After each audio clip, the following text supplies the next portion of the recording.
I'm tired. My head's been pounding all day. And I've got to somehow reconcile another 6-6 week. But what brings me joy is to hear the whispers. There's talk around town, don't you know? And the talk is the man's coming back around. Sure, I was 6-6 last week, but you know what that 6-6 was? 2 sweeps. Ladies and gentlemen, Justin, Bridgewater's Finest on YouTube, Blockbuster_guy on Twitter. This intro's been a little different. This episode's going to be a little different. There's only 3 games to talk about. Welcome to week 6 of my weekly CFL football pick show for the 2025 CFL season. And yes, 6-6, the best we could muster out of week 5. But once again, that 6-6 was 2 sweeps. But let me tell you one thing. If you've been watching me long enough, you know. We ain't done with the sweeps. Pretty soon, the man's going to start coming around. These results are about to take off. You know it. I know it. The gods of gamble know it. And I think it starts this week. Coming off another stellar performance in CFL fantasy as well, brought in 119.1 fantasy points last week, puts me up to 547.1 on the season, averaging just a little bit under 109.5 per week in CFL fantasy this season. That increased my ranking 84 spots up to number 695 overall across the entirety of the game. And just to let you know, the top 500, 562.8. So what's that? 15 points? 15 points above what I have. Top 250, 586.8. Less than 40 points. Like, we're talking about the difference between, making a few better captaincy picks. That's how close I am to being a top 250 player across all of CFL fantasy. We're definitely on the right track here. This week is going to be interesting because it's only a 3-game week, but I'm feeling good about the roster I'm going to give you at the end of this episode. In my 2 CFL fantasy leagues, CFL Central as well as Christina Constable's league, I did increase a couple of spots in each one. CFL Central, I'm now up to 126 of 1,239. That's an increase of 3 spots over the previous week. And in Christina's league, I'm now 65th out of 356, an increase of 2 spots. My MVP, no debate about this. I had the 3-touchdown, 207-yard Kenny Lawler game in my fantasy roster last week, and I'm so happy about it. 6 catches, 207, 3 scores, good for 44.7 points for the absolute monster in Hamilton's receiving corps. And like I mentioned, it's only a 3-game week this week. We've got the Calgary Stampeders in Saskatchewan taking on a Riders team coming off of their bye as the only unbeaten remaining in the CFL this season at 4-0. The Ottawa REDBLACKS are on the road in Hamilton, taking on the Ticats. That is a Battle of Ontario. And the BC Lions travel to Edmonton, taking on an Elks team that won a home game in July. We'll talk about that in a minute. So since there's only 3 games, that means 3 teams are on bye this week, those being the Alouettes, the Argos, and the Bombers. So let's start in Saskatchewan. The Riders putting their 4-0 record this season on the line against West Division rivals in Calgary. And for the Stampeders, they got back on track last week with a decisive 3-possession win against the Winnipeg Blue Bombers. Not nobodies in this league. The Winnipeg Blue Bombers, one of the elite teams in the CFL in the last decade. That was exactly the game that they needed as well for the Stamps. They had a stout red zone defense where they stopped the Bombers 2 of the 3 times that they entered inside the 20-yard line. They were an opportune defense, generating 4 turnovers in that game and winning the turnover ratio 4-1. And their best players were their best players on both sides of the football. And sometimes, damn it, it's just as easy as your best guys got to be your best guys.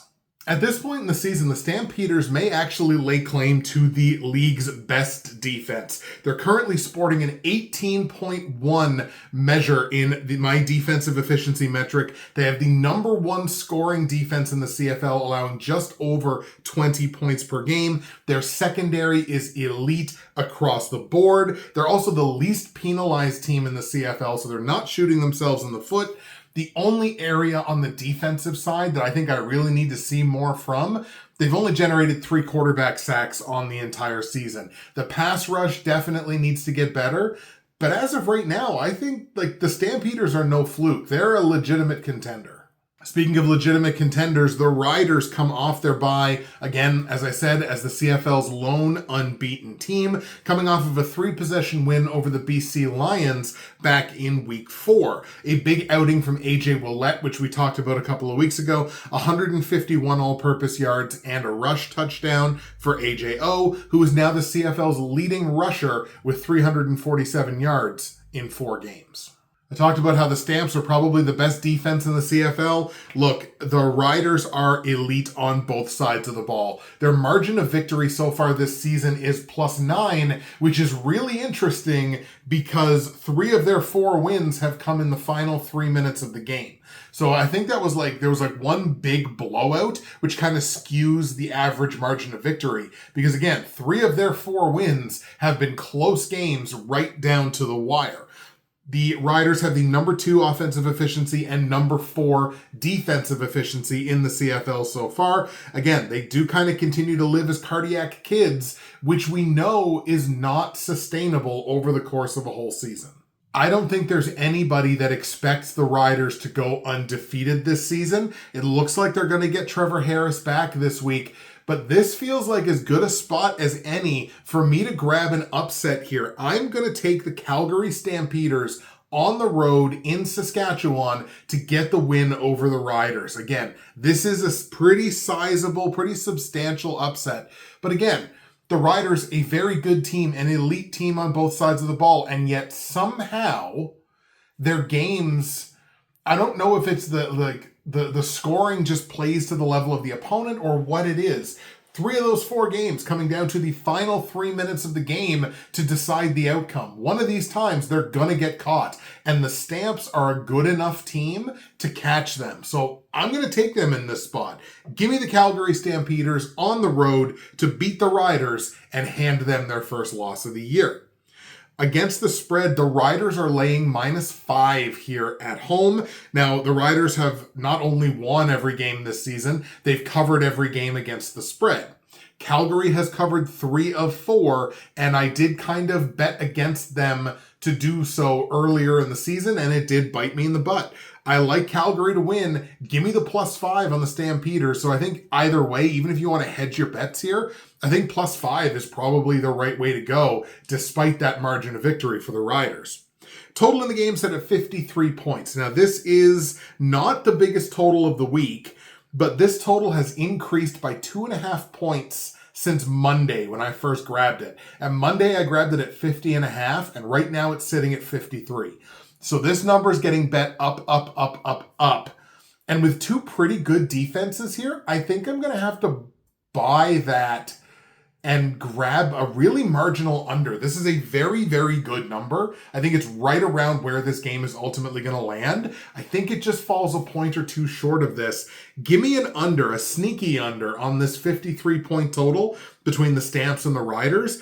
Give me Calgary 28, Saskatchewan 23. So Calgary wins, Calgary covers the +5, and give me an under on that 53-point total, but that one's close. We'll travel to Hamilton now, where the Ticats are going to play host to the Ottawa REDBLACKS. The REDBLACKS dropping their 3rd game in their last 4 to start the season, coughing up 39 points to the Edmonton Elks, which again we'll talk about in the next game. 39 points to the Elks. Drew Brown came back and delivered above a winnable performance. 316 yards passing, 2 touchdowns, no picks. It was a clean game. It was good enough to win, especially against Edmonton, who's really, not had good results to this point in the season. They had 5 receivers, did the REDBLACKS, who had at least 4 catches in that game, but the defense just gets absolutely gouged by the combination of Justin Rankin at running back and Trey Ford throwing up a perfect passer rating against the Red Blacks. Now, I am willing to bet that Ottawa's offensive efficiency will rise with Drew Brown back in the lineup, assuming he can stay healthy. Right now, it sits at only a 15.3, which is second worst in the CFL to this point in the season. This is just simply a team that's not going to win many games while they're giving up 30 points a game, struggling at the line of scrimmage. Their quarterbacks are getting hit a lot to start the season, and they're taking 10 penalties a game. It's good for about 90 yards of penalty yardage per game. When you're shooting yourself in the foot like that, with all the other ways that they're kind of lagging behind, you're just not going to win a lot of games.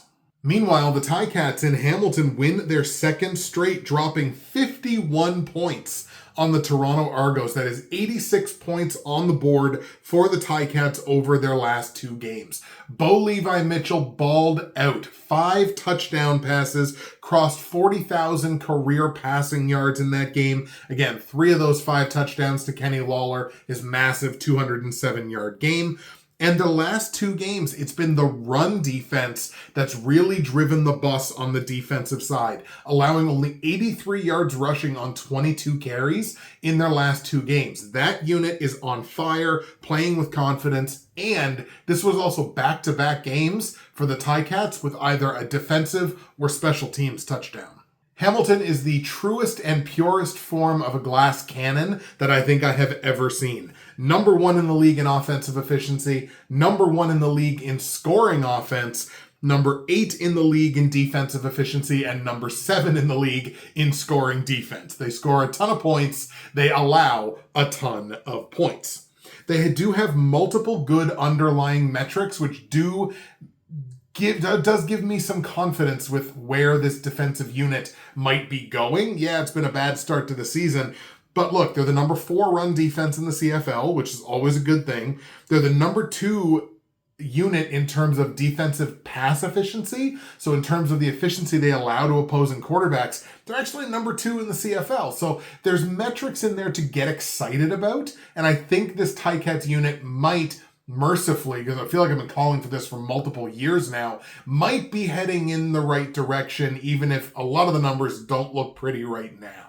What I do think is going to look pretty at the end of this game is the scoreboard. I think there's going to be a lot of points here on both sides in this game.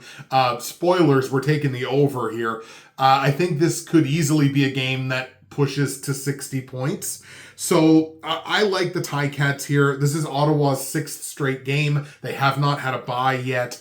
And that's getting into a lot of games territory in the CFL where, it's a league where you have 3 byes. But Ottawa hasn't gotten to have one yet. They're playing their 6th straight game. Fatigue might be starting to set in a little bit. I just think the Ticats have the better roster, especially on the offensive side. But again, that defense has been stepping up to the plate. So let's take the Ticats at home to get the win over the Red Blacks. On the line, Hamilton laying 4.5 points here as a pretty strong home favorite. Ottawa's only covered 1 number all season long. I think Hamilton's even money against the spread to this point in the year. I like Hamilton to cover this number. I think we're going to go ahead and lay the -4.5 on the Ticats. I think they should be able to get that done. Ottawa might have a backdoor score that makes it close, kind of makes it interesting there towards the end of the game, but I do think Hamilton covers the number. Total in the game here set at 54.5 points. Like I say, I'm not scared by that total, even though it is the biggest total of the week. These 2 teams have combined to hit 6 overs in their 9 games so far this season. So give me the over on the 54.5 points. I'm going to go like a 33-27 or something like that. I think the game does get to 60 points with that. Hamilton wins. Hamilton covers the -4.5 as, again, a pretty strong home favorite. And give me the over on the 54.5 points. And the third and final game of Week 6 sees the BC Lions on the road in Edmonton taking on Trey Ford and the Elks. Well, Trey Ford for like 85% of the snaps.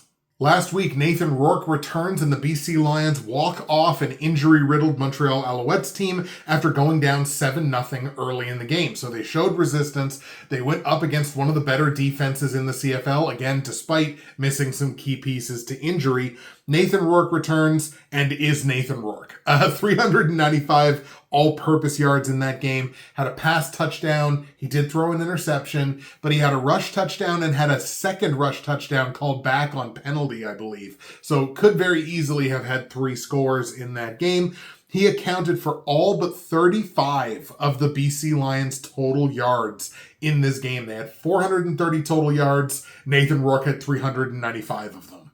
So again, when you have a quarterback that's doing all of that, who week in, week out is basically your top rusher, or can be your top rusher week in and week out, that quarterback play will mask some of the underlying problems that there definitely are with this Lions team.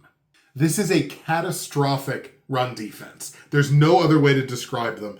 They have a -9 turnover ratio to this point in the season, turning the ball over a lot, not generating many on the defensive side. They take too many penalties across all units. BC has taken the most special teams penalties in the CFL to this point in the season, and the second worst time of possession. It is a collapse-worthy cocktail that, once again, will get masked by some really, really, really good quarterback play. But even Nathan Rourke at the peak of his powers can't cover up for everything.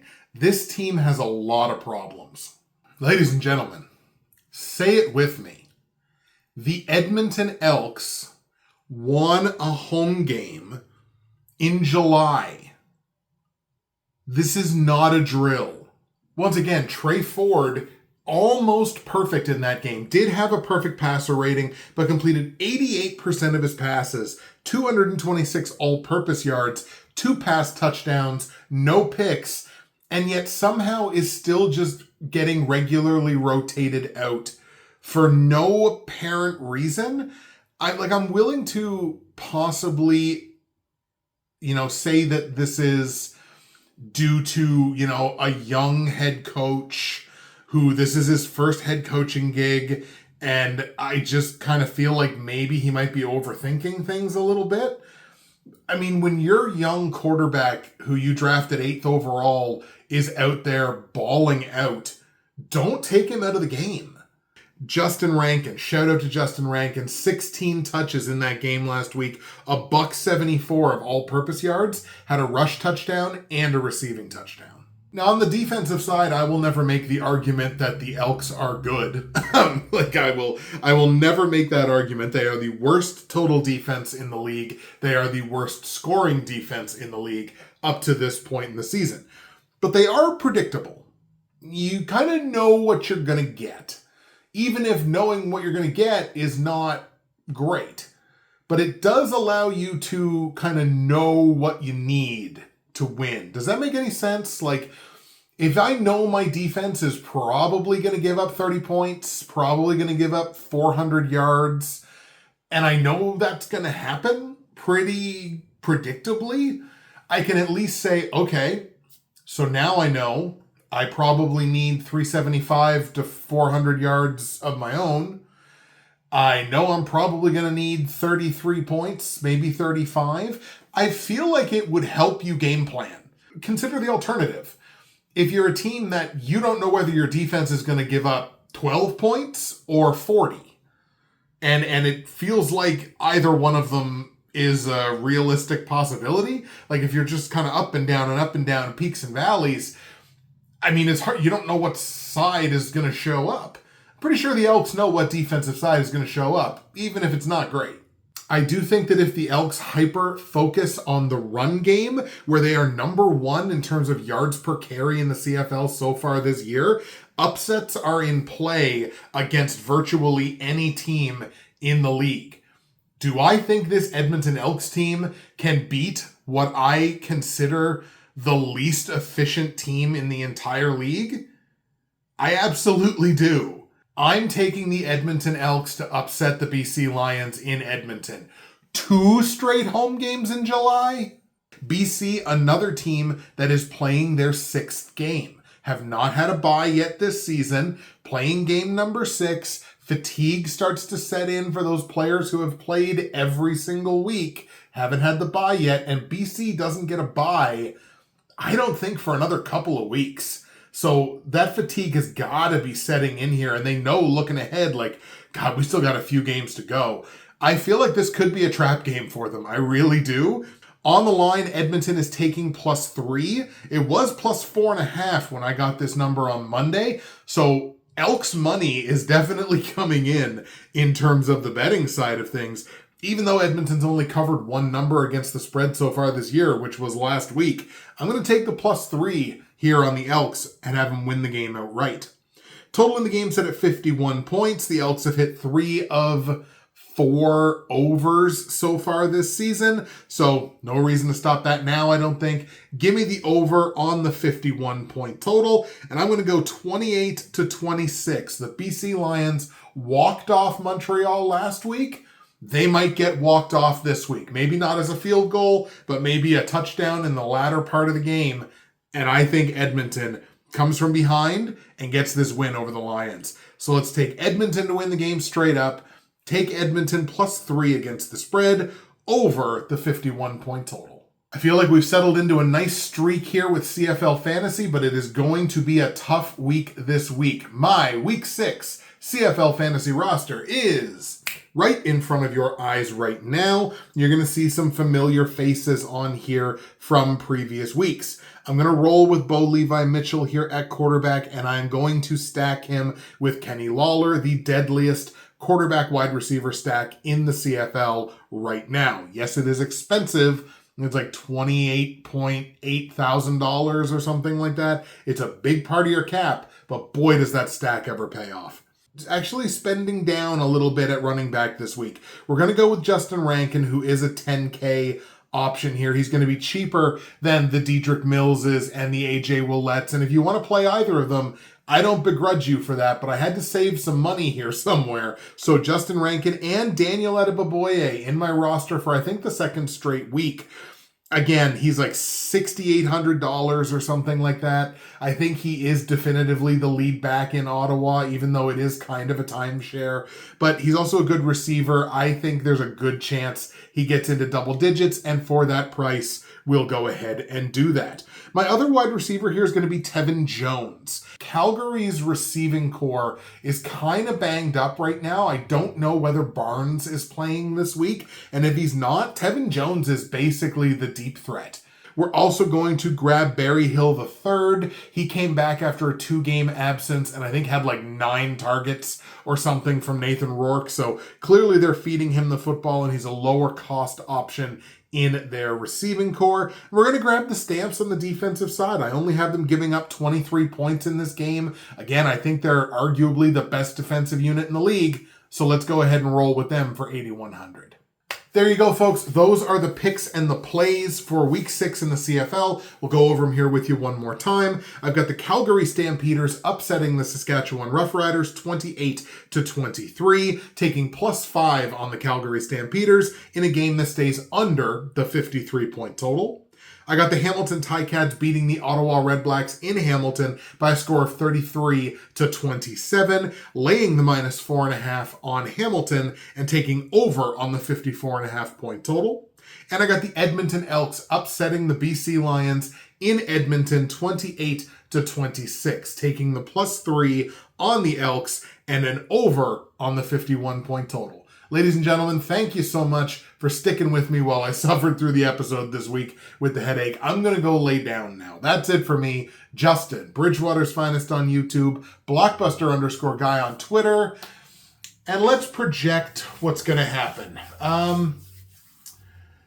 So I'd be pretty happy with a 6-3 coming out of this week. I'd be pretty happy with a 6-3. 7-2, I'd be really happy. 8-1, I'd be ecstatic. Why don't we just get the brooms out and call it even?